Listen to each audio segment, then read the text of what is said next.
सुंदर वन के एक कोने में हरे बांस के पेड़ों के बीच रानो चिड़िया का एक बहुत ही अनोखा और सुरक्षित घर था। रानो अपने अंडों को गर्मी दे रही थी और उसका पति टुन्नू काम पर जाने की तैयारी कर रहा था। टुन्नू जी, आप देख नहीं रहे, बाहर आसमान में बादल छाए हुए हैं, हवा भी तेज चल रही है। आज मौसम थोड़ा खराब लग रहा है, मुझे बिल्कुल भी अच्छा महसूस नहीं हो रहा है। मेरी आपसे विनती है, क्या आप आज अपने घर पर ही नहीं रुक सकते? मुझे बहुत ही ज्यादा घबराहट हो रही है और इन अंडों के लिए भी डर लग रहा है। अरे रानो, आप तो नाहक ही परेशान होती हैं। हमारे आने वाले बच्चों के लिए मुझे ढेर। दोस्तों, ये रहे हमारी आज की वीडियो के प्यारे सब्सक्राइबर्स और फॉलोअर्स के नाम। अबू बकर, रोहित पवार, माही, आलिया, मोनू, वंदना। जो नहीं चुने गए, चिंता मत करो, अगली बार तुम भी बन सकते हो जंगल के सुपरस्टार। नाम अपनी कहानी में लूं तो देर किस बात की, जल्दी से कमेंट करके अपना नाम। ढेर सारे दाने जमा करने हैं। नदी किनारे आज मेला लगा है, मेरे बर्गर खूब बिकेंगे। ठीक है, मैं आपकी मजबूरी समझती हूँ कि आपको हमारे बच्चों के लिए मेहनत करनी है, लेकिन प्लीज अपना ख्याल रखिएगा, कोई खतरा मोल मत लीजिएगा। और हाँ, शाम होते ही जल्दी से जल्दी घर आ जाइएगा। मैं आपका और बच्चों के लिए दानों का इंतजार करूँगी। नदी के किनारे टुन्नू चिड़े ने अपना छोटा सा बर्गर का ठेला लगाया हुआ था। हरिया तोता और बंटी कबूतर वहाँ मजे से बर्गर खा रहे थे। वाह टुन्नू भाई, आपके हाथ के बर्गर का जवाब नहीं। जंगल में ऐसा स्वाद और कहीं नहीं मिलता। शुक्रिया हरिया भाई, बस मेहनत की कमाई है ताकि मेरा परिवार खुश रहे। भाई जल्दी एक और बर्गर बना दो, मुझे घर भी ले जाना है। तभी अचानक दुष्ट भुल्ला चील वहाँ आ धमका। उसकी नजर टुन्नू की कमाई और खाने पर थी। ओए टुन्नू, आज बहुत कमाई हो रही है, चल सारा खाना और दाना मेरे हवाले कर दे, वरना अच्छा नहीं होगा। माफ कीजिए भुल्ला भाई, ये मेरे बच्चों के लिए है, मैं आपको मुफ्त में कुछ नहीं दे सकता। मुझे ना कहता है, तुच्छ पक्षी। भुल्ला चील ने गुस्से में अपने पंख से टुन्नू को जोरदार धक्का दिया। टुन्नू संभल नहीं पाया और सीधा गहरी नदी में जा गिरा। उसे तैरना नहीं आता था, वो डूब गया। भुल्ला चील वहाँ से हंसता हुआ उड़ गया। शाम ढल चुकी थी। रानो दरवाजे पर टकटकी लगाए इंतजार कर रही थी। तभी कालू कौवा वहाँ हाफता हुआ आया। रानो बहन, बहुत बुरा हुआ। क्या हुआ कालू भैया, आप ऐसे घबराए हुए क्यों हैं? सब ठीक तो है? और टुन्नू जी अब तक क्यों नहीं आए? क्या उन्होंने आपको कोई संदेश भेजा है? आप मुझे साफ साफ बताइए, मुझे बहुत चिंता हो रही है। टुन्नू अब नहीं रहे, भुल्ला चील ने उन्हें नदी में गिरा दिया। अब वो कभी वापस नहीं आएंगे। नहीं, ये झूठ है, ये नहीं हो सकता। आप मजाक कर रहे होंगे। टुन्नू जी मुझे छोड़कर कैसे जा सकते हैं? मेरे बच्चे, मेरे आने वाले बच्चे तो अब जन्म से पहले ही यतीम हो गए। अब मेरा और इन मासूम अंडों का क्या होगा? मैं अकेले इस जंगल में कैसे रहूंगी और इन्हें कैसे पालूंगी? जंगल के दूसरे कोने में काली चट्टानों के पीछे काला नाग रहता था। उसे हवा में उड़ती हुई खबर मिल चुकी थी कि रानो अब अकेली है। बहुत ही दुखद खबर है। लेकिन मेरे लिए खुशखबरी है, टुन्नू मर गया। अब उस हरे बांस के घर में घुसना आसान होगा। रानो अकेली मेरे जहर का सामना नहीं कर पाएगी। आज रात का खाना रानो के ताजे अंडे होंगे। जंगल के सभी पक्षी बरगद के पेड़ पर जमा थे। सब डरे हुए थे। सुना तुमने? काला नाग आज रात रानो के घर हमला करने वाला है। हमें रानो की मदद करनी चाहिए, बेचारी अकेली है। नहीं, हम अपनी जान खतरे में नहीं डाल सकते। काला नाग और भुल्ला चील दोनों बहुत खतरनाक हैं। रानो को अपनी किस्मत खुद देखनी होगी। डर के मारे सब अपने अपने घोंसलों में छिप गए, सिवाय एक जोड़े के। कालू और गोरी को रानो की चिंता सता रही थी। कालू जी, हम रानो को ऐसे अकेला नहीं छोड़ सकते, हमें कुछ करना होगा। सही कहा, हम नाग से लड़ नहीं सकते, पर दिमाग तो लगा सकते हैं। टुन्नू के ठेले पर तीखी मिर्ची रखी है, वो काम आएगी। बहुत बढ़िया, चलो अभी चलते हैं। कालू और गोरी चुपचाप नदी किनारे पहुँचे, जहाँ टुन्नू का टूटा हुआ थैला पड़ा था। गोरी, जल्दी से वो लाल मिर्च का डिब्बा अपनी चोंच में उठा लो। ध्यान रहे, गिरना नहीं चाहिए। मैंने उठा लिया है, लेकिन बुल्ला चील का क्या करेंगे? उसका इंतजाम मैं करता हूँ। तुम रानो के घर पहुँचो, मैं भुल्ला को वहीं लेकर आता हूँ। कालू कौवा उड़कर ऊंची पहाड़ी पर गया, जहाँ भुल्ला चील सो रहा था। अरे ओ जंगल के राजा, तुम यहाँ सो रहे हो और वहाँ वो काला नाग तुम्हारी बेइज्जती कर रहा है। कौन है? क्या बकवास कर रहे हो? वो नाग रानो के घर जा रहे और कह रहा था कि चील तो डरपोक है, मैं उसके इलाके का शिकार खा जाऊंगा और वो कुछ नहीं कर पाएगा। उस रेंगने वाले की इतनी हिम्मत! आज मैं उसे जिंदा नहीं छोड़ूंगा। काला नाग रानो के हरे बांस के घर पर लिपटता हुआ ऊपर चढ़ रहा था। रानो अपने अंडों के ऊपर पंख फैलाकर बैठी कांप रही थी। रानो, अपने अंडे मेरे हवाले कर दे, शायद मैं तुझे जिंदा छोड़ दूं। खबरदार, अगर एक कदम भी आगे बढ़ाया तो। तभी गोरी कौवी वहां पहुंची और उसने रानो को इशारा किया। रानो बहन, हट जाओ। गोरी ने ऊपर से मिर्च गिराई, जो सीधा नाग की आंखों में गई। आह, मेरी आंखें! अंधे नाग ने गलती से वहां आए भुल्ला चील को काट लिया। तेरी ये हिम्मत! भुल्ला चील ने गुस्से में नाग को अपने पंजों में दबोच लिया और उसे लेकर दूर बादलों में उड़ गया। दोनों दुष्ट एक दूसरे से लड़ते हुए जंगल से हमेशा के लिए दूर चले गए। सुबह होते ही रानो के अंडे फूटे और प्यारे बच्चे बाहर आए। मुबारक हो रानो बहन, बच्चे बहुत प्यारे हैं। ये सब आप दोनों की वजह से मुमकिन हुआ। अगर आप और गोरी बहन ना होते तो आज मेरा परिवार खत्म हो जाता। हम एक परिवार ही तो है रानो। टुन्नू भाई नहीं है, पर हम हमेशा तुम्हारे साथ है। बहुत समय पहले की बात है। एक खूबसूरत हरियाली से भरा जंगल था। उसी जंगल में रहती थी एक छोटी सी रानो चिड़िया। रानो चिड़िया एक पुराने टूटी फूटी घोंसले में रहते रहते थक गई थी। सुबह से शाम तक की भूख और बर्फीली रातें सब कुछ उसे तंग कर चुका था। ओह, ये घोंसला कब तक झटपट टूटेगा? पत्तों से कब तक छपड़ी ही मेरा आशियाना बनेगी? मैं चाहती हूँ कोई मजबूत घर हो जो बारिश, ठंड, धूप में सुरक्षित रहे।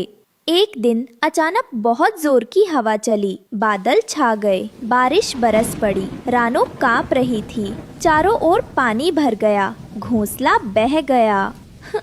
अल्लाह दया कर, ये तूफान जल्दी ठहर जाए। मैं कहीं सूखा और सुरक्षित आश्रय चाहती हूँ। तभी उसे दूर से एक बूढ़े यानी उल्लू की आवाज सुनाई दी। तू क्या कर रही है रे छोटी चिड़िया इस बुरी आंधी में? मुझे कोई सुरक्षित घर नहीं है उल्लू जी। मेरा घोंसला बह गया, कहीं ठिकाना ही नहीं है। आंधी खत्म हो जाएगी, लेकिन तू नहीं रोकेगी किस्मत की डोर। चल, मैं जानता हूँ, जंगल में एक जगह है जो अक्सर लोगों ने नहीं देखी। वहाँ की मिट्टी अद्भुत है, जादुई है, मिट्टी का घर बनाने को पर्याप्त। यदि तू वहाँ पहुँच सके तो तेरा जीवन बदल जाएगा। जरूर उल्लू जी, मैं जा सकती हूँ, लेकिन रास्ता कैसे है?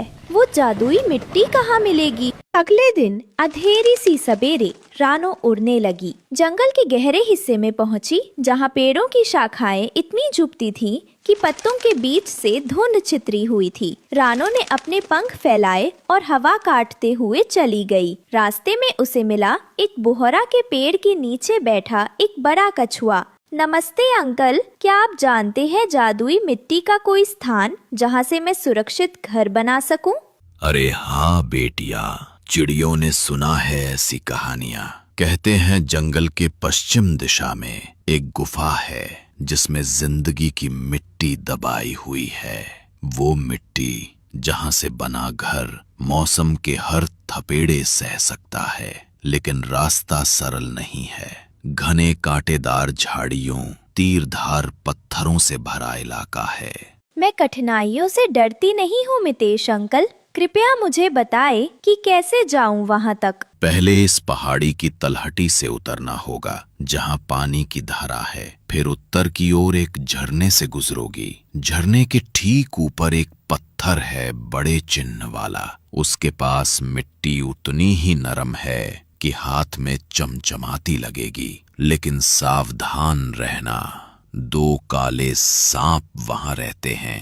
मैं सावधान रहूंगी। सांप से डर नहीं लगता, पर जरूरी है कि मुझे वहां जाऊं। आप कृपया मेरी मार्गदर्शिका करें कछुआ अंकल। ठीक है, मैं 2-3 पहियों तक साथ चलूंगा, लेकिन उसके बाद तुम्हें अकेले ही जाना होगा। यहाँ कुछ रस्सियां ले आओ, रास्ता फिसलन भरा है। रानो ने नदी पार की, झरने से ऊपर चढ़ी। रास्ता पथरीला और कांटों भरा था। होठ फड़कती थी, पंख थक रहे थे। एक पंख टूट जाए तो क्या होगा? लेकिन मैं थमूंगी नहीं। जादुई मिट्टी पाने से मेरा घर मजबूत बनेगा। उसने देखा एक सांप छुपा हुआ है पत्थर के नीचे। सांप ने अचानक सिर निकाला और जहरीली हंसी दी। तू यहाँ क्या कर रही है छोटी चिड़िया?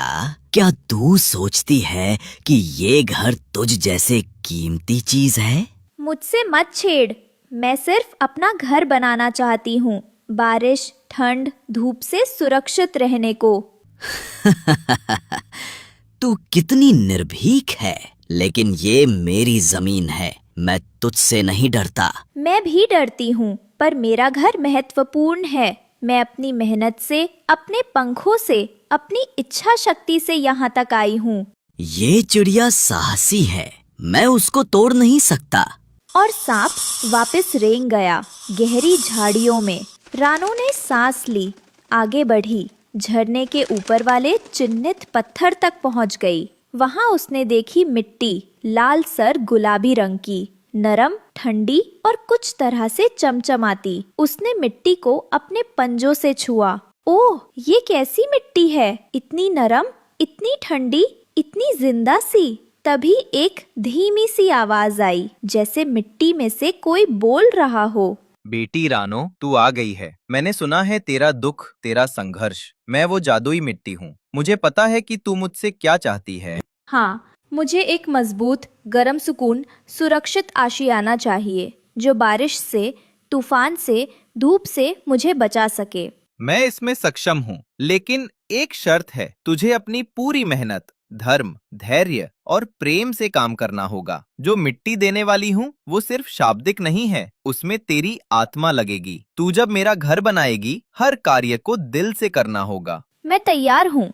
मैं अपने पंखों से, अपने पैर, अपने मन से सब कुछ करूँगी। मुझे ये अवसर दो। रानो ने मिट्टी उठाई, पानी से मिलाई, छोटी छोटी ईंटों सी अस्थायी ब्लॉकों की तरह ढाली। उसने पत्थरों से आधार बनाया, घास से छत की सजावट की और छोटे छोटे छेद खिड़कियों के लिए बनाए, ताकि हवा आए पर कि ठंड या बरसात अंदर ना फैले। इधर थोड़ी मिट्टी, उधर थोड़ा पानी। ध्यान से दबाऊं, यहाँ कोने को सुचारू करो, पत्तों से छत को ढके, छेदों को अच्छी तरह बंद करे। रात हो गई, चांदनी आई। रानो ने देखा कि उसका घर पूरा बंद जाएगा, लेकिन एक रात अचानक जोर की ठंडी हवा चली। बारिश की बूंदें बेमियाद टपकने लगी।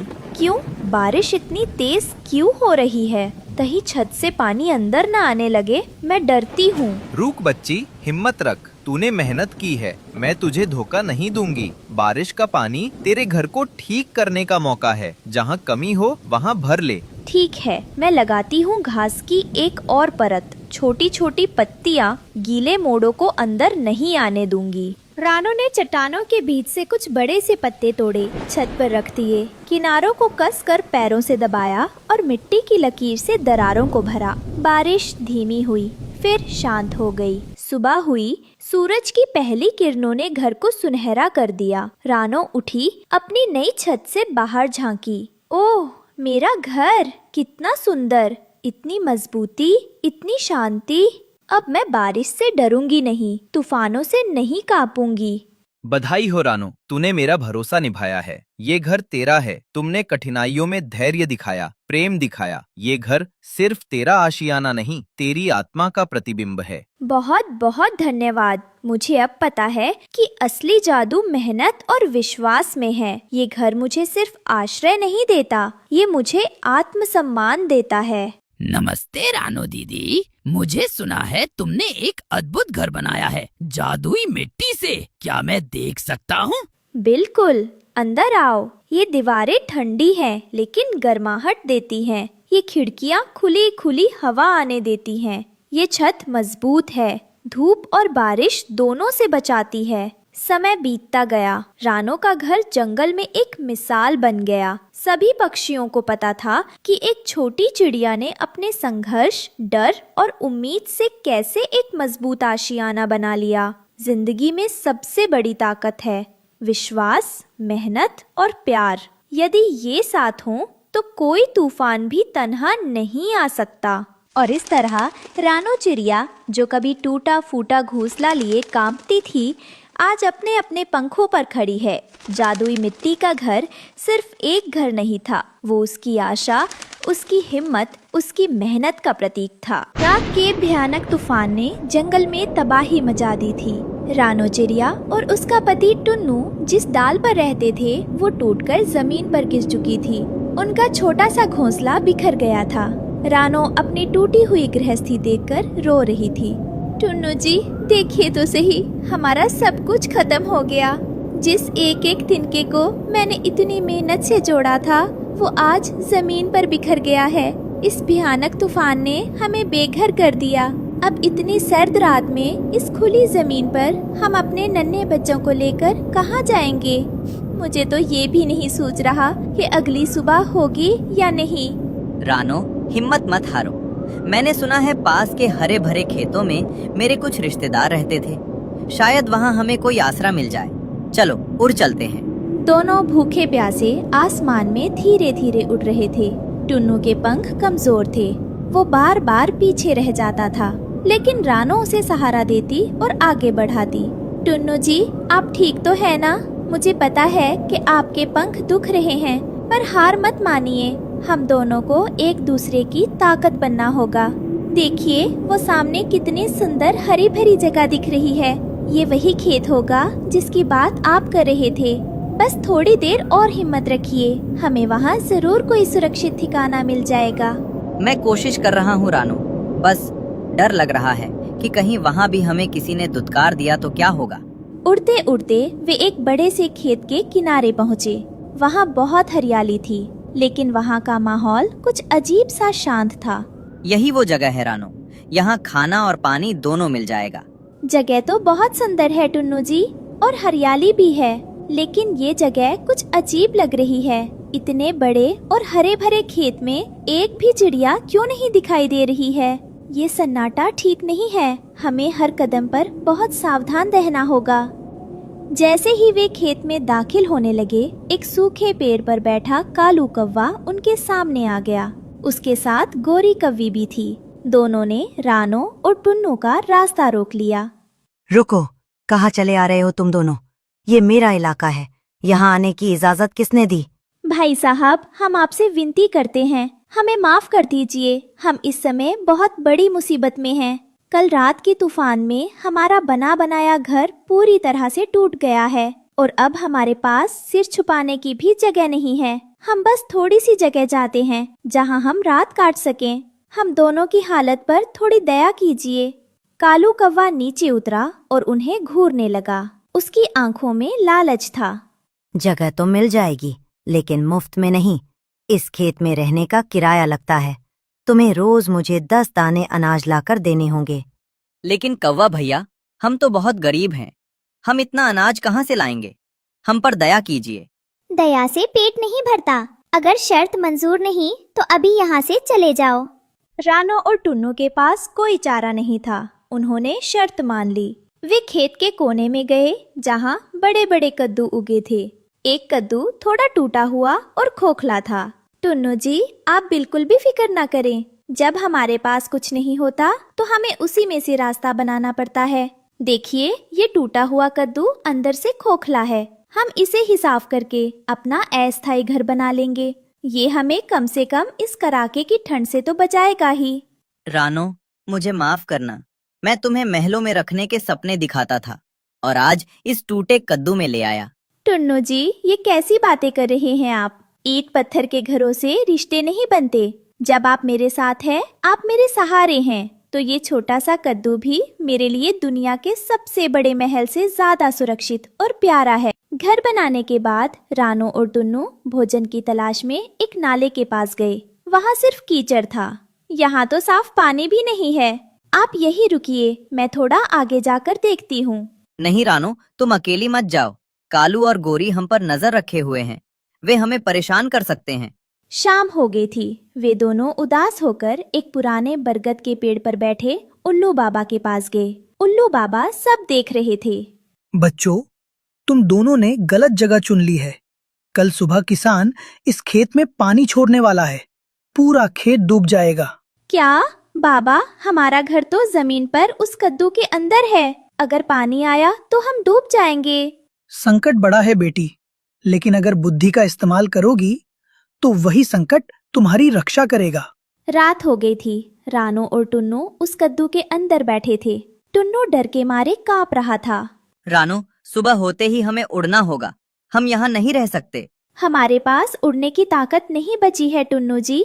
हमें इसी कद्दू को अपनी नाव बनाना होगा। आप बस मेरा साथ दीजिएगा। सुबह होते ही किसान ने ट्यूबवेल चला दिया। पानी तेजी से छप छप करता हुआ खेत की नालियों में भरने लगा। तभी पानी के बहने की तेज आवाज आने लगती है। गोरी देख, आज वो दोनों भिखारी पानी में बह जाएंगे। बड़ा मजा आएगा। पानी कद्दू के पास पहुंचा। रानो ने तुरंत अपनी चोट से कद्दू की बेल को काट दिया। जैसे ही बेल कटी, पानी बढ़ने पर कद्दू डूबा नहीं, बल्कि एक नाव की तरह पानी पर तैरने लगा। जल्दी ऊपर चढ़िए टुन्नू जी। रानो और टुन्नू कद्दू के ऊपर बैठ गए। उनका घर अब एक सुरक्षित नाव बन चुका था। कालू कौवा यह देखकर हैरान रह गया। हैरानी में उसका पैर फिसला और वह खुद कीचड़ में गिर गया।